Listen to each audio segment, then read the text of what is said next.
एक बार हजरत ख्वाजा मोइनुद्दीन चिश्ती रहमतुल्लाह अलैहि इस्लाम का पैगाम फैलाने की नीयत से अपने कुछ मुरीदों के साथ अजमेर शरीफ के एक स्थान पर तशरीफ लाए। जिस मुकाम पर हजरत ख्वाजा मोइनुद्दीन चिश्ती रहमतुल्लाह अलैहि ने क़याम किया, वहां के करीब ही एक बड़ा तालाब था जिसे स्थानीय हिंदू लोग अनासागर कहते थे।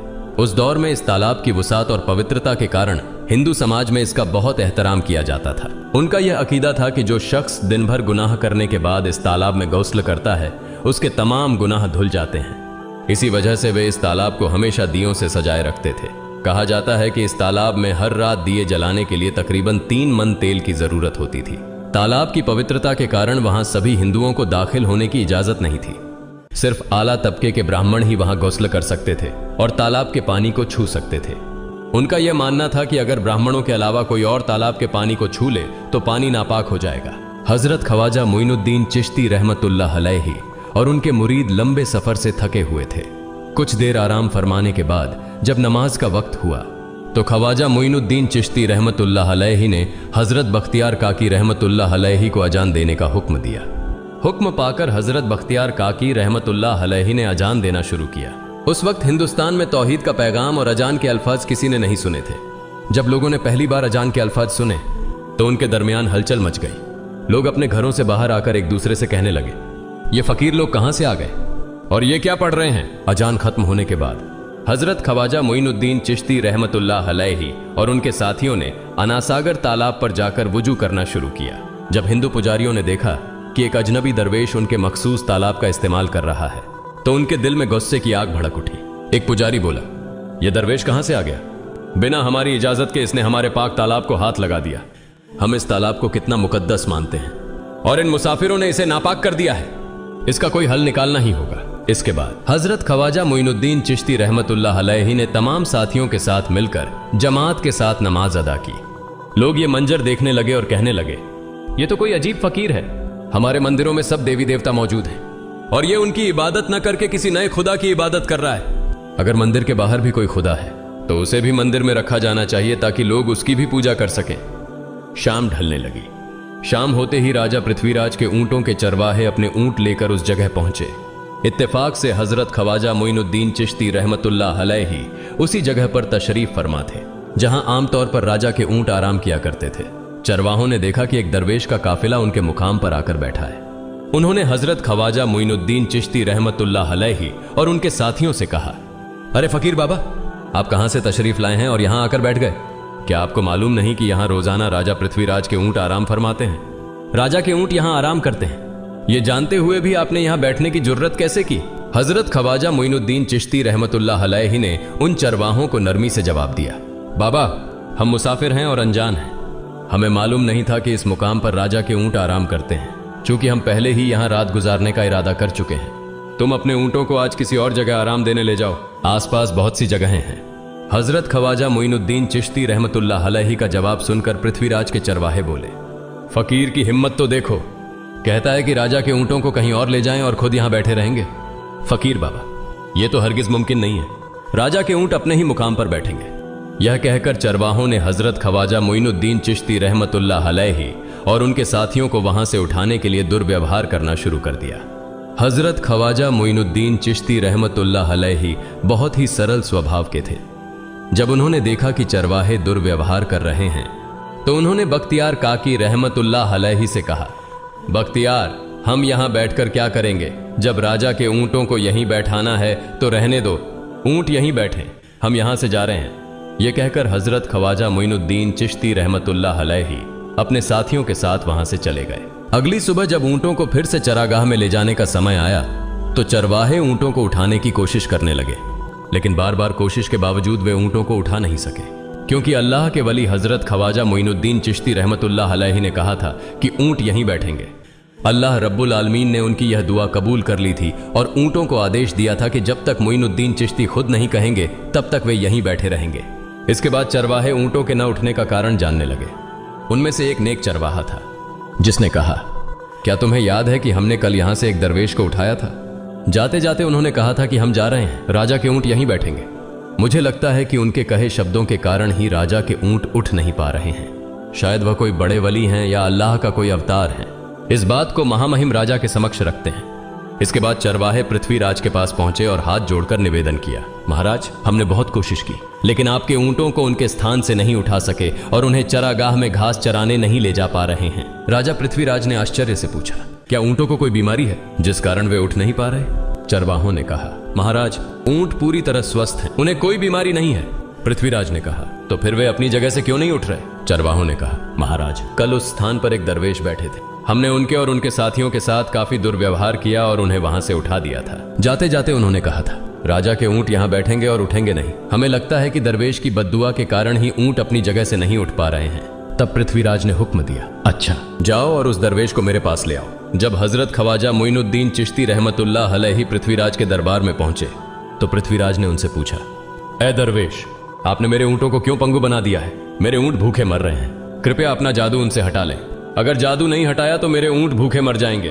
पृथ्वीराज की बात सुनकर हजरत ख्वाजा मोइनुद्दीन चिश्ती रहमतुल्लाह अलैहि मुस्कुराते हुए बोले, हे अल्लाह के बंदे, हम मुसलमान हैं और मुसलमान कभी जादू नहीं करते। तुम्हारे ऊंटों को मैंने नहीं बल्कि इस संसार के पालनहार महान अल्लाह रब्बुल आलमीन ने बैठाया है।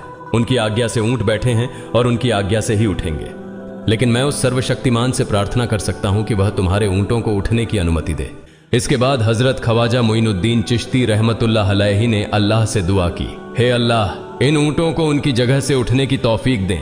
हजरत ख्वाजा मोइनुद्दीन चिश्ती रहमतुल्लाह अलैहि की दुआ करते ही चरवाहों ने देखा कि ऊंट अपनी जगह से उठकर चरागाह की ओर बढ़ने लगे। यह दृश्य देखकर चरवाहे चकित रह गए और हजरत ख्वाजा मोइनुद्दीन चिश्ती रहमतुल्लाह अलैहि की करामत की खबर पूरे अजमेर में फैल गई। जैसे जैसे हिंदुओं के बीच हजरत ख्वाजा मोइनुद्दीन चिश्ती रहमतुल्लाह अलैहि की करामत की बातें फैलने लगीं और इस्लाम की महानता उनके सामने प्रकट होने लगी, मंदिर के पुजारी भयभीत हो गए। वे सोचने लगे, अगर यही चलता रहा तो सभी हिंदू मुसलमान बन जाएंगे। तब वे पृथ्वीराज के पास पहुंचे और निवेदन किया, महाराज, ये दरवेश हमारे राज्य में अशांति फैला रहे हैं। यदि आपने अभी इनका कोई उचित समाधान नहीं निकाला तो ये दरवेश सभी हिंदुओं को मुसलमान बना देंगे और तब हमारे देवताओं की पूजा करने वाला कोई नहीं बचेगा।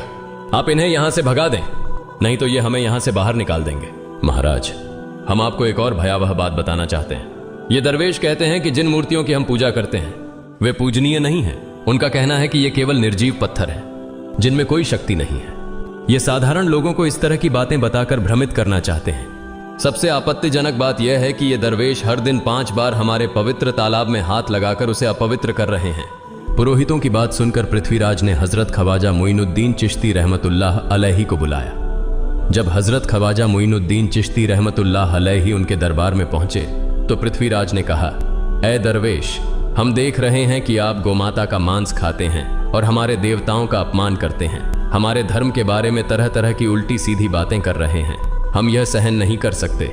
हम यह भी देख रहे हैं कि आप हमारे पवित्र तालाब को अपने अपवित्र हाथों से खराब कर रहे हैं। आप तुरंत हमारे देश से चले जाएं। हजरत ख्वाजा मोइनुद्दीन चिश्ती रहमतुल्लाह अलैहि ने कहा, बाबा, हम लोग तो केवल वुजू करते हैं, नहाते नहीं। अगर पूरी देह के स्पर्श से आपके तालाब का पानी खराब नहीं होता है तो केवल हमारे हाथ और चेहरे के पानी से तालाब अपवित्र कैसे हो सकता है? यह सुनकर पृथ्वीराज ने कहा, वे सभी लोग हमारे धर्म के हैं जबकि तुम लोग कहीं और से आ गए हो। तुम हमारे धर्म के नहीं हो, इसलिए तुम्हारे हाथ लगाने से हमारा तालाब अपवित्र हो जाता है। तब हजरत ख्वाजा मोइनुद्दीन चिश्ती रहमतुल्लाह अलैहि ने कहा, अच्छा बाबा, हम अब आपके तालाब के पानी को हाथ नहीं लगाएंगे, लेकिन हमें पानी की जरूरत है तो हम चाहते हैं कि केवल एक बर्तन में पानी ले लें। पृथ्वीराज ने कहा, ठीक है, तुम पानी ले सकते हो, लेकिन तुम्हारा बर्तन तालाब में लगे, तुम्हारे हाथ नहीं। अगर तुम्हारे हाथ स्पर्श करें तो हम इसके खिलाफ सख्त कार्रवाई करेंगे। राजा के साथ सहमति के बाद हजरत ख्वाजा मोइनुद्दीन चिश्ती रहमतुल्लाह अलैहि ने अपने मुख्य खलीफा बख्तियार काकी रहमतुल्लाह अलैहि से कहा, बख्तियार, जाओ और राजा के तालाब से एक बर्तन में पानी ले आओ, लेकिन बहुत सावधानी से पानी लेना ताकि तुम्हारा हाथ तालाब के पानी को छू न सके। बख्तियार काकी रहमतुल्लाह अलैहि हजरत ख्वाजा मोइनुद्दीन चिश्ती रहमतुल्लाह अलैहि के आदेश का पालन करते हुए आना सागर से पानी लेने गए। उन्होंने बर्तन को तालाब में डुबोया और उनका हाथ पानी को नहीं छू सका क्योंकि चमत्कारवश पूरा तालाब एक छोटे बर्तन में समा गया। आना सागर पूरी तरह से सूख गया और उसकी तली में केवल सूखी रेत दिखाई देने लगी। जब पुरोहितों ने देखा कि उनके पवित्र तालाब में एक भी बूंद पानी नहीं बची है और वह मरुस्थल की तरह सूख गया है तो वे घबराते हुए राजा पृथ्वीराज के पास गए और बोले, महाराज, यह तो भारी संकट हो गया है। पृथ्वीराज ने पूछा, क्या हुआ? पुरोहितों ने कहा, उस दरवेश ने हमारे पूरे तालाब का पानी ले लिया है। अब हमारे पवित्र तालाब में एक बूंद भी पानी नहीं है। अगर इस तालाब में पानी नहीं होगा तो हम अपने पापों का प्रायश्चित कैसे करेंगे? दूर दूर से हजारों हिंदू लोग इस तालाब में स्नान करने आते हैं ताकि वे अपने पाप धो सकें। अगर पानी नहीं रहेगा तो वे यहां आना बंद कर देंगे, जिससे हमारा बड़ा नुकसान होगा और अजमेर की मान मर्यादा मिट्टी में मिल जाएगी। पृथ्वीराज गहरे विचार में पड़ गए। वे हजरत ख्वाजा मोइनुद्दीन चिश्ती रहमतुल्लाह अलैहि के खिलाफ कोई कठोर कदम उठाने से झिझक रहे थे, क्योंकि उन्हें आशंका थी कि अगर उन्होंने दरवेश के खिलाफ सैनिक भेजे और दरवेश ने सैनिकों पर भी जादू कर दिया तो उनकी परेशानी और बढ़ जाएगी। इसलिए उन्होंने कहा, तुम लोग जाओ और उस दरवेश को मेरे पास बुला कर लाओ। मैं देखता हूं कि वह क्या चाहता है। अगर उसकी मांग उचित होगी तो हम उसे मान लेंगे, और यदि उचित नहीं हुई तो हम माफी मांगकर अपना तालाब का पानी वापस ले लेंगे। जब हजरत ख्वाजा मोइनुद्दीन चिश्ती रहमतुल्लाह अलैहि पृथ्वीराज के दरबार में पहुंचे तो पृथ्वीराज ने कहा, ऐ बाबा, आपने हमारे तालाब का सारा पानी ले लिया है। हम अपने पापों का प्रायश्चित कैसे करेंगे? पूरे दिन के पाप हम इस तालाब में स्नान करके धोते हैं। अगर तालाब में पानी नहीं होगा तो हम अपने पाप कैसे धोएंगे? हजरत ख्वाजा मोइनुद्दीन चिश्ती रहमतुल्लाह अलैहि ने उत्तर दिया, देखो बाबा, तुम्हारे पास आना सागर है, पर दुनिया के हर कोने में ऐसा तालाब नहीं है, तो क्या वे लोग अपने पाप कैसे धोएंगे? पापों को धोने की ताकत इस तालाब के पानी में नहीं है। पापों को माफ करने वाला केवल अल्लाह है, जिसने आकाश, धरती और पूरी सृष्टि बनाई है। उसकी इजाजत के बिना एक पत्ता भी नहीं हिलता। इसलिए मैं तुम्हें इस भ्रम को छोड़कर सही राह पर आने की दावत देता हूं। वहां मौजूद हजारों हिंदू हजरत ख्वाजा मोइनुद्दीन चिश्ती रहमतुल्लाह अलैहि की बातें मंत्रमुग्ध होकर सुन रहे थे।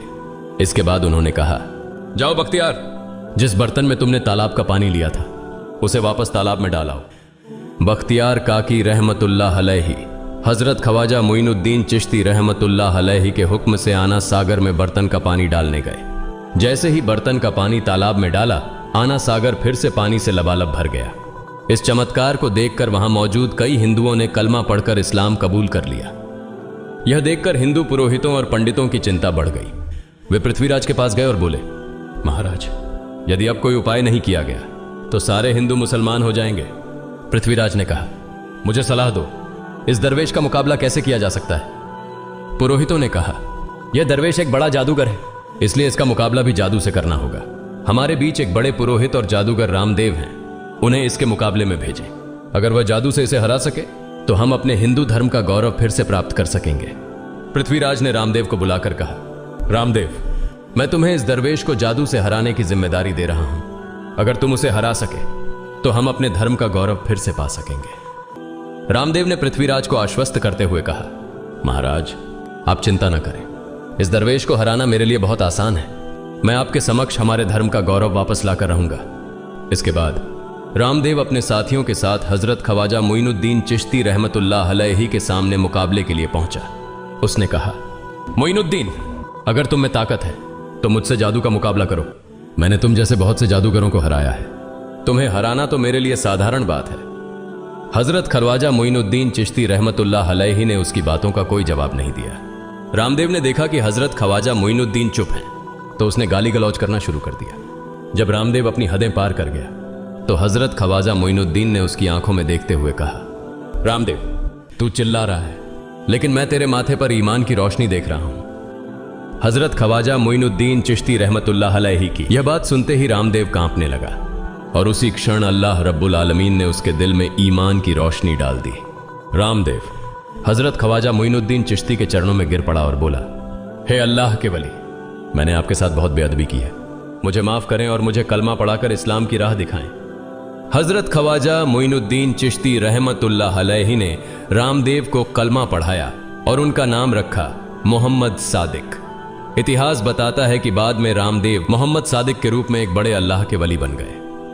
प्रिय पाठकों, सोचें, जो रामदेव हजरत ख्वाजा मोइनुद्दीन चिश्ती को पराजित करने आए थे, वही अब उनके हाथ में हाथ देकर इस्लाम की शांति की छांव में आ गए। यह अल्लाह रब्बुल आलमीन का चमत्कार और शक्ति है, जो जिसे चाहे हिदायत दे सकता है। आमीन।